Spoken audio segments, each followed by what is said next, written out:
오늘 우리에게 주신 하나님의 말씀은 로마서 15장 14절에서부터 33절까지의 말씀, 신약성경 260면입니다. 이 말씀을 저와 함께 교독하겠습니다. 제가 먼저 읽겠습니다. 내 형제들아, 너희가 스스로 선함이 가득하고 모든 지식이 차서 능히 서로 권하는 자임을 나도 확신하노라.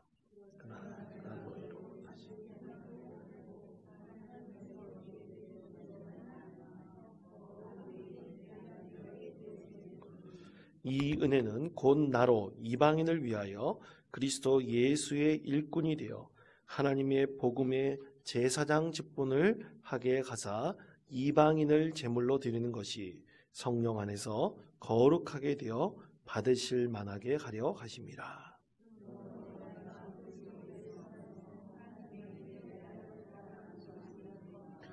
그리스도께서 이방인들을 순종하게 하기 위하여 나를 통하여 역사하신 것 외에는 내가 감히 말하지 아니하노라. 그 일은 말과 행위로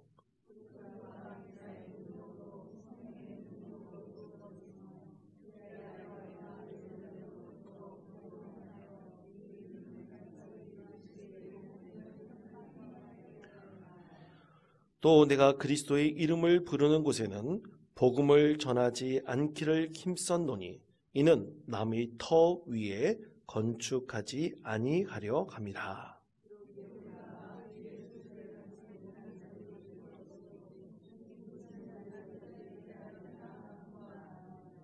그러므로 또한 내가 너희에게 가려 하던 것이 여러 번 막혔더니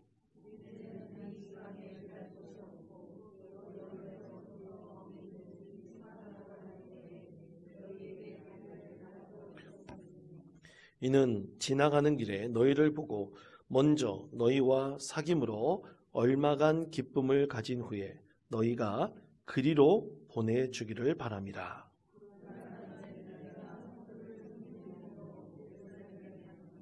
이는 마게도냐와 아가야 사람들이 예루살렘 성도 중 가난한 자들을 위하여 기쁘게 얼마를 연보하였습니다.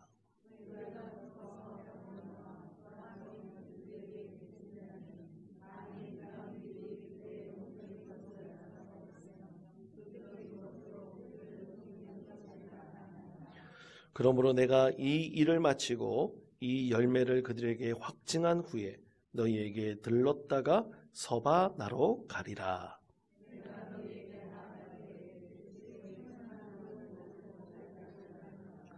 형제들아, 내가 우리 주 예수 그리스도와 성령의 사랑으로 말미암아 너희를 권하노니 너희 기도에 나와 힘을 같이 하여 나를 위하여 하나님께 빌어.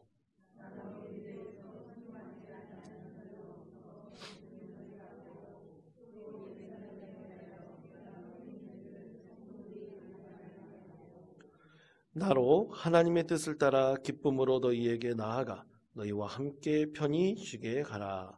평강의 하나님께서 너희 모든 사람과 함께 계실지어다. 아멘. 할렐루야. 오늘 말씀의 제목은 땅끝까지 이르는 세계 선교입니다. 예전에 제가 본 영화 중에 연애에 빠진 로맨스라는 영화가 있어요. 코믹한 그 로맨스를 배경으로 하고 있는 그런 영화인데요.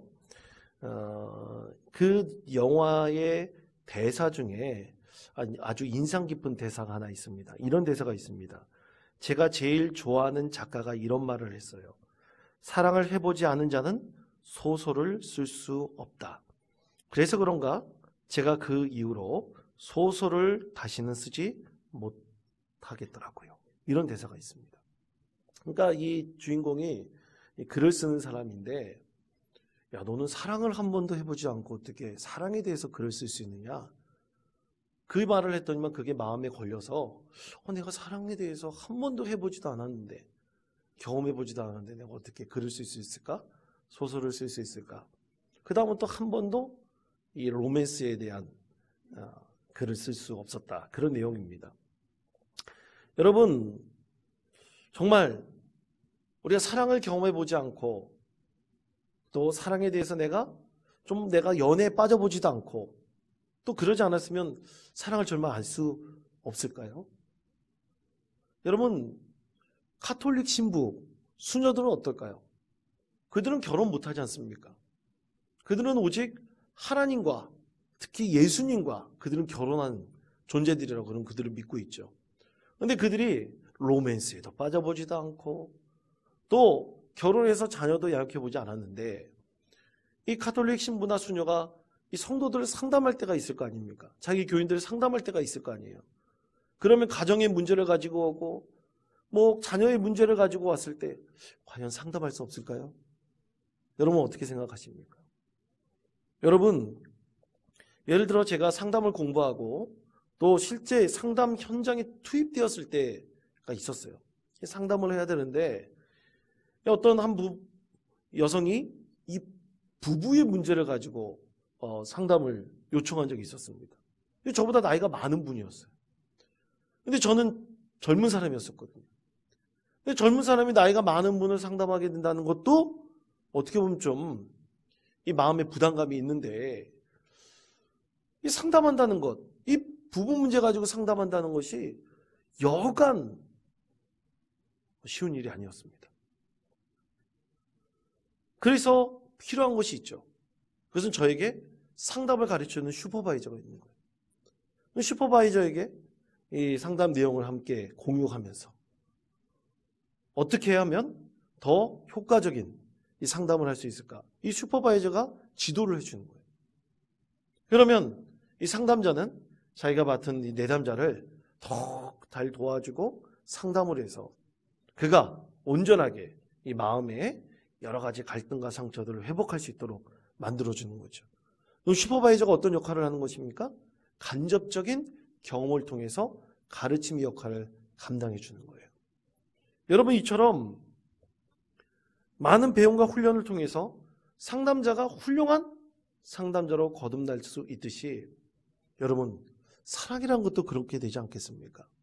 여러분 그 사랑이라는 것을 한 번도 경험해 보지 않은 사람이라 할지라도 사랑을 배워나감을 통해서 진정한 사랑을 베풀 수 있음을 말하는 사람들이 있어요. 대표적인 책이 여러분이 잘 아는 에리 프롬의 사랑의 기술이라는 책입니다. 그 사랑의 기술이라는 거 이게 뭐예요? 사랑의 기술을 익혀야 된다는 거 아닙니까? 사랑의 기술이 있다는 거예요. 여러분 우리 예수님께서는 우리에게 이렇게 말씀하셨습니다. 요한복음 13장 34절의 말씀입니다. 다 같이 한 목소리로 읽겠습니다. 새 계명을 너희에게 주노니 서로 사랑하라. 내가 너희를 사랑한 것 같이 너희도 서로 사랑하라. 아멘. 자, 우리 예수님께서 뭐라고 말씀하셨습니까?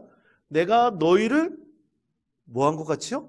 사랑한 것 같이 너희도 서로 사랑하라.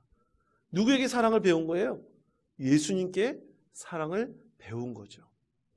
예수님께서 제자들을 어떻게 사랑하셨는지 제자들은 그것을 보고 배우지 않았습니까? 예수님께서 많은 사람들을 어떻게 사랑하셔서 그들을 구원하셨는지 제자들이 보고 배우지 않았습니까? 그래서 예수님께서는 내가 너희를 사랑한 것 같이 너희도 서로 사랑하라. 다 사랑을 배우고 익힐 수 있는 거예요. 여러분 이 사랑에 빠진다라는 말이 있지 않습니까? 그렇죠? 남녀간의 사랑에 빠진다. 여러분 남녀간의 사랑에 빠지면 어떻게 되겠어요? 헤어나오지 못하겠습니까? 어떻게 되겠습니까? 그런데 사실 이 사랑에 빠진다라는 말보다 우리는 어떤 사랑의 대상에 대해서 지대한 관심을 가지고 그를 위해서 많은 노력을 기울이고 또 여러 가지 갈등과 아픔도 있지만 그것을 인내하고 또 이겨냄으로 이 주는 것에 대한 뭔가를 우리가 얻게 되는 것입니다. 그러면 사랑은 무조건 주는 것인가? 그렇지 않죠. 그렇게 인내하고 또 그리고 베풀고 또 많은 노력을 기울이면서 우리는 사랑하는 대상에게 무언가를 줌으로 그 사랑하는 대상이 받게 되면 그것에 대한 기쁨과 행복을 얻게 되는 거예요. 그 사랑은 주는 것이기도 하고 받는 것이기도 합니다. 에리 프롬이 사랑의 기술을 보면 그렇게 기술이 되어져 있습니다. 그러므로 성도 여러분, 사랑은 우리가 꼭 경험하지 않아도 어떻다고요? 배워나갈 수 있는 거예요. 성도를 통해서 배워나갈 수 있는 것입니다. 말씀을 통해서도 깨달을 수 있는 거예요. 성령님의 은혜를 경험하면서도 우리는 하나님께서 우리를 얼마나 사랑하는지를 어떻게 알게 됩니까? 깨닫게 되는 겁니다. 여러분, 고 이민하 목사가 쓴 땅끝의 아이들이라는 책에 보면 이런 한 문장이 있습니다. 함께 화면에 말씀 읽겠습니다. 하나님을 영접하지 않는다면 우리 모두는 땅끝의 아이들입니다. 우리가 하나님을 영접하지 않는다면 우리 모두 땅끝의 아이들이다. 여러분, 그렇습니다. 하나님은 진정한 사랑으로, 그 사랑의 자체이심으로 우리가 하나님을 영접한다는 것은 우리가 하나님의 사랑 안에 들어간다는 의미입니다. 하나님의 자녀가 된다는 의미입니다. 하나님의 권속이 된다는 의미입니다. 하나님의 사랑하는 자녀로서 하나님께서 베푸신 사랑을 충분히 경험할 수 있는 사람이 된다는 의미죠. 그런데 하나님을 영접하지 않고 하나님을 한 번도 만나보지 않은 사람이 과연 하나님의 사랑을 깊이 알 수 있겠습니까? 진정한 하나님의 사랑을 알지 못하는 사람은 하나님의 자녀가 되지 않으므로 고이민하 목사는 분명하게 말하고 있듯이 바로 그들이 땅끝의 아이들이다. 우리 주변에도 정말로 땅끝의 아이들과 같은 수많은 사람들이 존재하고 있는 것이죠. 그럼 우리는 어떻게 해야 됩니까? 그분들이 하나님의 사랑을 알고 깨달을 수 있도록 먼저 하나님의 사랑을 배운 우리가 그 사랑을 주어야 됩니다. 실천해야 됩니다. 그러면 우리 모두 다 하나님의 사랑 안에 거하는 귀한 땅끝의 아이들이 하나님의 사랑 안에 거할 수 있도록 우리가 만들어 나갈 수 있는 것이죠. 그럼 하나님의 사랑을 구체적으로 전하는 것이 뭡니까? 여러분, 그것이 바로 선교예요. 선교는 해외에 나가서 뭔가 이루려고 하는 것, 그것만의 선교의 개념이 아닙니다. 그거는 너무나 협소한 개념이에요. 여러분, 선교는 뭡니까? 하나님 나라의 통치를, 지경을 넓혀 나가는 거예요. 여러분 믿으십니까? 그 지경을 넓혀 나가는 거예요. 지경을 넓혀 나가지 않으면 선교하지 않는 교회죠. 여러분, 그래서 선교지가 바로 우리의 삶의 자리가 될 수 있습니다. 하나님 나라의 지경을 넓혀 나가면서 하나님의 진정한 사랑이 이 세상 가운데 펼쳐질 수 있도록 하는 것, 그것이 바로 선교이고 하나님의 사역을 우리가 진정한 사랑의 마음으로 감당하는 것입니다. 자, 그렇다면 여러분, 그런 의미에서 오늘 바울 사도가 이 선교에 대해서 어떤 마음을 갖고 있는지 오늘 말씀을 함께 나누기를 원합니다. 바울 사도는 과연 어디에 선교를 했을까요?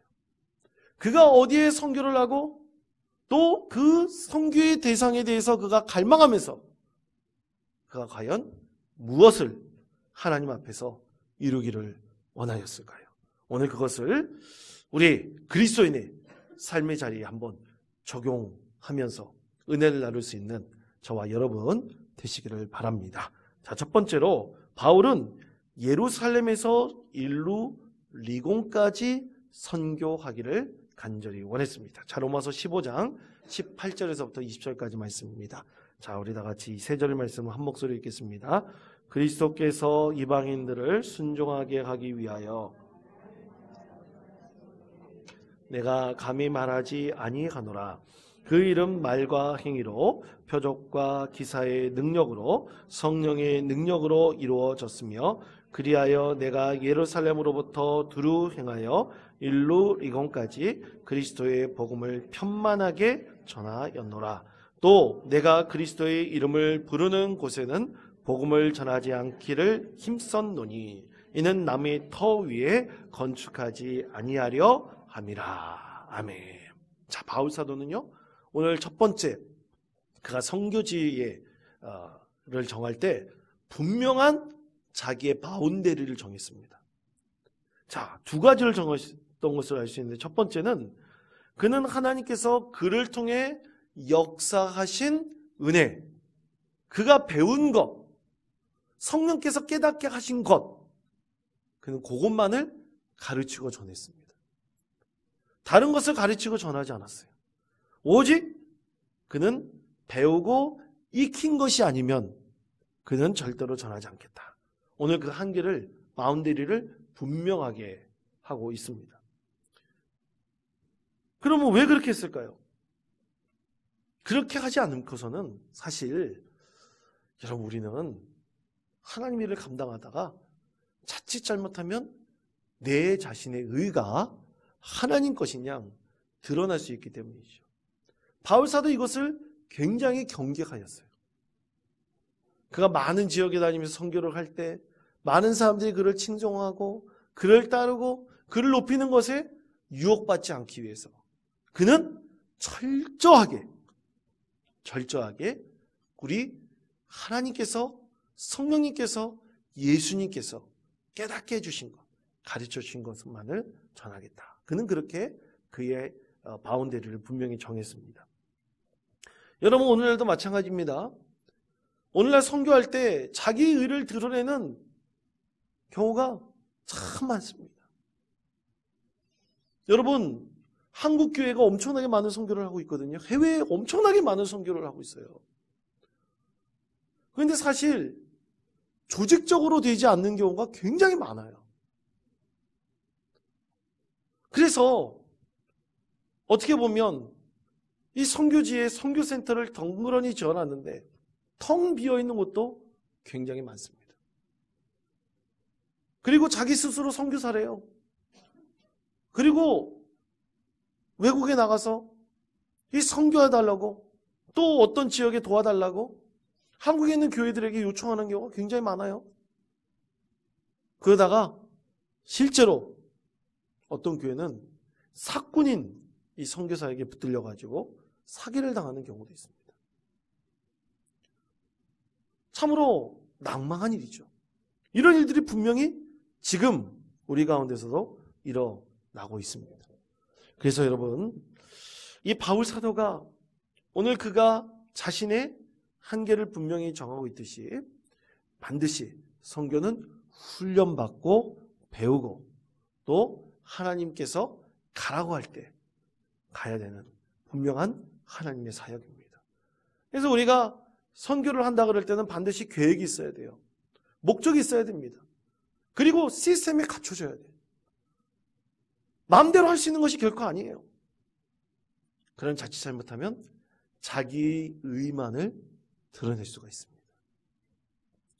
또한 바울 사도는 자기가 어디까지 갈지 그 선교할 지역의 한계를 분명히 정했어요. 일론 이곳까지 가겠다. 그 이상은 넘어가지 않겠다. 그는 그렇게 정하였습니다. 바울 사도는 선교를 할 때 참 많은 경험들을 했죠. 그 가운데서 그를 가르쳐주고 그를 안수하면서 그를 진심으로 사랑하고 아꼈던 이 바나바 사울과도 다투고 헤어질 때가 있었어요.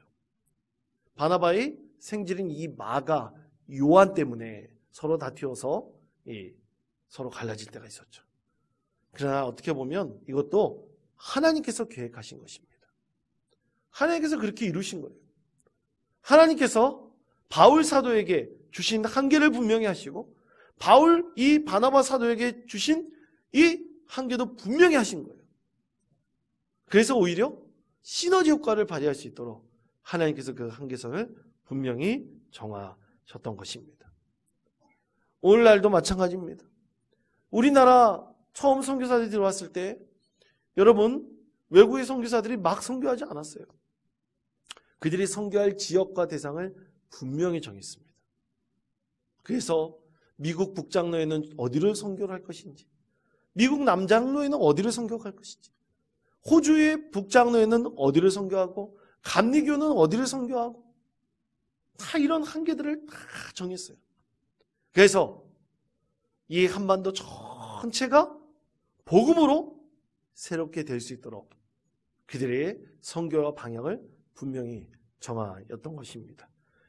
사랑하는 성도 여러분, 오늘 말씀에서 분명히 깨닫는 것은 바울이 자신의 한계를 분명히 정했다는 것입니다.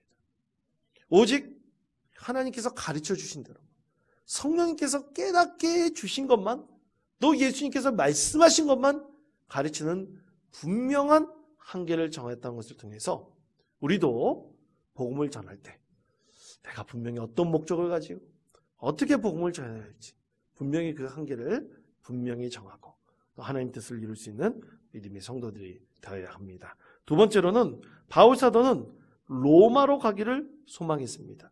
여러 선교진 중에서 바울 사도가 특별히 관심을 가지고 있던 곳이 로마였어요. 자, 그것에 대해서 로마서 12장 22절에 이렇게 말씀합니다. 다 같이 한 목소리 읽겠습니다. 그러므로 또한 내가 너희에게 가려 가던 것이 25절도 다 같이 읽겠습니다. 시작. 그러나 이제는 내가 성도를 섬기는 이로 예루살렘에 가노니. 아멘. 자, 바울 사도는 하나님께 늘 기도했어요. 하나님, 제가 로마로 가게 해주십시오. 로마에 가서 내가 하나님의 뜻을 온전히 이루기를 원합니다. 여러분, 얼마나 놀라운 비전입니까? 그렇죠? 아니, 안 그래요? 로마라는 곳이 어떤 곳입니까? 모든 길을 로마로 통한다 그랬잖아요. 그래서 로마에 가서 복음을 전하고 싶었어요. 그런데 누가 막으셨어요? 누가 막으셨다고요? 하나님께서 막으셨다는 겁니다. 성령님께서 막으셨다는 거예요. 왜 막으셨을까요? 그건 하나님의 뜻이 있죠. 하나님의 분명한 생각과 뜻이 있습니다. 여러분, 하나님의 일을 억지로 해서는 절대로 안 됩니다. 아멘? 자기 생각대로 하면 절대로 안 돼요. 그래서 우리에게 중심에는 항상 뭐가 있어야 됩니까? 기도함을 통해서 하나님께서 무엇을 우리를 통해서 역사하시고 이끌어가기를 원하시는지를 항상 열린 시각과 열린 마음, 영으로 그것을 깨달아야 됩니다. 그렇지 않으면 자기 생각대로만 하게 돼요. 그러면 어떻게 됩니까? 망하는 거예요. 제대로 할 수가 없게 됩니다. 목회자도 마찬가지입니다.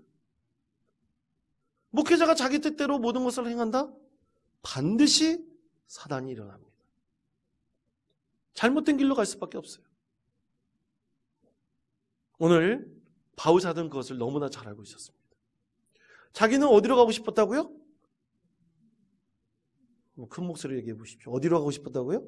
로마요, 로마. 그런데 그것을 막으신 분이 하나님이셨어요. 그런데 언제 로마를 갔습니까? 바울 사도가. 그가 3차 선교 여행을 다 마칠 때쯤 그가 예루살렘에서 붙잡혔지 않습니까? 붙잡혀서 강제로 유배된 곳이 어디예요? 로마였어요. 그때 바울 사도가 깨달은 것이죠. 하나님께서 바로 이때를 예배 놓으셔서 나를 로마로 보내셨구나. 그래서 그는 유배지에서 3년 동안 머물면서 최선을 다해서 복음을 전하였습니다. 이게 하나님의 뜻이었어요. 그러니까 하나님의 뜻이, 하나님께서는 이 바울 사도의 그 간절한 소망을 외면했던 것입니까? 아니죠. 알고 있었던 거예요. 그것을 이루시기 하시지만 하나님의 계획하에서 이루셨습니다. 이것이 바로 하나님의 뜻이죠. 여러분, 우리의 삶의 자리도 마찬가지입니다. 뭔가 머리를 굴려가지고 내가 뭐 하고 싶다? 뭘 이루어야겠다? 그건 착각입니다. 먼저 하나님께 무릎을 꿇고 하나님께서 어떻게 이루시는지 우리는 그것에 묵도하고 하나님께서 바라보시는 대로 가져야 될 시각이 필요합니다. 이상하게 안 되는 것이 있어요. 이렇게 됐으면 좋겠다. 안 되는 것이 분명히 있습니다. 그럼 그 안에 하나님의 뜻이 무엇인지를 우리는 분명히 알아야 되는 것이죠. 그런 믿음의 사람이 하나님께서 주신 은혜를 충만히 누리는 사람입니다. 그런 믿음의 사람 되시고, 오늘 바울 사도가 로마로 가고 싶었지만 그의 길을 하나님께서 막으시고 하나님 계획하에 이루셨다는 것을 여러분 꼭 기억하시며, 우리가 하나님께 참 보여드린 것이 있기를 원하지만 그것이 안 될 때, 자꾸만 막힌다는 이상한 영적인 느낌이 있을 때 하나님께 기도하시며 하나님께서 무엇을 원하시는지 그것을 진심으로 구하고 깨달으시는 저와 여러분 되시기를 바랍니다. 마지막 세 번째로 바울 사도는 서반하러 가기를 간절히 원했습니다. 자, 로마서 15장 27절에서부터 28절까지 말씀. 다 같이 한 목소리 읽겠습니다. 저희가 기뻐서 하였거니와 빚진 자니 만일 이방인들이 그들의 영적인 것을 나눠 가졌으면 육적인 것으로 그들을 섬기는 것이 마땅하니라. 그러므로 내가 이 일을 마치고 이 열매를 그들에게 확증한 후에 너희에게 들렀다가 서바나로 가리라. 아멘. 자, 바울 사도는 오늘 우리가 읽었던 말씀을 쭉 그 여정을 그가 기록한 여정을 본다면 이 바울 사도는 예루살렘 교회에 연보를 전하고 가난한 사람들을 도왔습니다. 그런데 돕고 난 이후에 그 즉시 로마로 가고 싶었어요. 근데 누가 막으셨다 그랬어요? 하나님께서 막으셨다 그랬습니다. 이 로마로 가는 게 자꾸만 막으셨죠. 그런데 바울이 로마로 가고 싶었던 분명한 목적이 있었어요. 그 목적은 무엇인가? 오늘 세 번째, 바울이 그 목적을 드러내고 있지 않습니까? 어디로 가고 싶었다고요? 서바나로 가고 싶었어요. 그래서 로마를 거쳐서 서바나로 가려고 그랬던 거예요. 그럼 왜 서바나로 가려고 했는가? 바울도 대단한 영적인 통찰이 있는 사람이었습니다. 서바나는 오늘날 어디냐면 스페인이에요. 스페인은 지중해 서쪽 끝에 있는 곳입니다. 그래서 당시에 예수님께서 명령하셨지 않습니까? 땅끝까지 이르러 내 증인이 되라 하셨잖아요. 그 땅끝이 어디냐? 지중해 그 서쪽 끝이 바로 서바나였어요. 그래서 바울 사도는 내가 땅끝까지 이르러 복음을 전하면 곧 누가 오실 것이다? 예수님께서 오실 것이다. 예수님께서 도적같이 이 땅 가운데 임하실 것이다 라고 그는 굳게 소망하고 믿고 있었죠. 그래서 급한 마음에 그는 어디로 가고 싶었어요? 로마로 거쳐서 서바나로 가고 싶었던 거예요. 모든 길은 다 로마로 통하기 때문이죠. 그러나 여러분, 진정한 땅끝은 뭡니까? 이민아 목사가 고백하고 있듯이 진정한 땅끝의 아이들은 예수님을 영접하지 않는 사람들이 있는 거. 그것이 땅끝이에요. 우리가 살고 있는 주변에 정말로 땅끝이 많이 있습니다. 그들을 어떻게 해야 돼요? 우리는 끊임없이 땅끝의 아이들로 생각하시며 하나님의 진정한 사랑 안에 거하지 못하는 자들에게 하나님의 진정한 사랑이 그들 가운데도 미치고 있다는 것을 어떻게 해야 됩니까? 알려줘야 되는 거죠. 누가 알려줍니까? 저와 여러분이 알려줘야 되는 거예요. 저와 여러분이 진정으로 알려줄 때 하나님께서 그 가운데 은혜를 베풀어 주십니다. 여러분, 다윗이 쫓김 받고 있을 때 다윗을 찾아온 사람들이 있었어요. 다윗을 찾아온 사람들은 빚진 자들이었습니다. 낙심자들이었습니다. 그리고 마음에 원망이 있는 자들이었어요. 세상에서 그렇게 관심받지 않는 사람들이었어요. 근데 왜 바울을 찾아왔는가? 바울에게 다윗을 왜 찾아왔는가? 다윗에게 소망이 있었기 때문이에요. 다윗은 고백합니다. 그 고난 가운데 주님께서 나와 함께 하십니다. 내가 사망의 음침한 골짜기를 달리더라도 해를 두려워하지 않는 것은 주님께서 나와 함께 하시기 때문입니다. 그러니까 사망 가운데 있는 것 같은 사람들이 누구를 찾아왔어요? 다윗을 찾아왔어요. 다윗과 함께 새로운 이스라엘을 건설하는 중요한 주역들이 되었습니다. 사랑하는 성도 여러분, 우리가 하나님 나라의 지경을 넓혀가는 주인공들이 되어야 됩니다. 여러분들이 다 다윗이 되셔야 돼요. 진정한 다윗이 되어야 됩니다.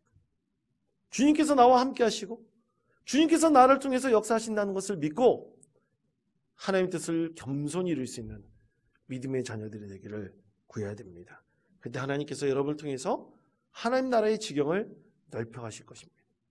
하나님 나라는 뭐라고요? 통치하는 거예요. 하나님의 통치가 이루어지는 거예요. 지역이 아닙니다. 땅이 아닙니다. 하나님의 통치 안에 거하기를 원하는 자들이 점점 많아질 때 그 땅끝은 사라지게 될 것입니다. 이러한 땅끝까지 복음을 전하고 오늘 바울 사도가 그렇게 선교하기를 원했던 그 열망이 과연 무엇인지 오늘 말씀의 의미를 깊이 깨닫고 믿음 가운데 거하시는 우리 모든 성도 되시기를 간절히 축원드립니다.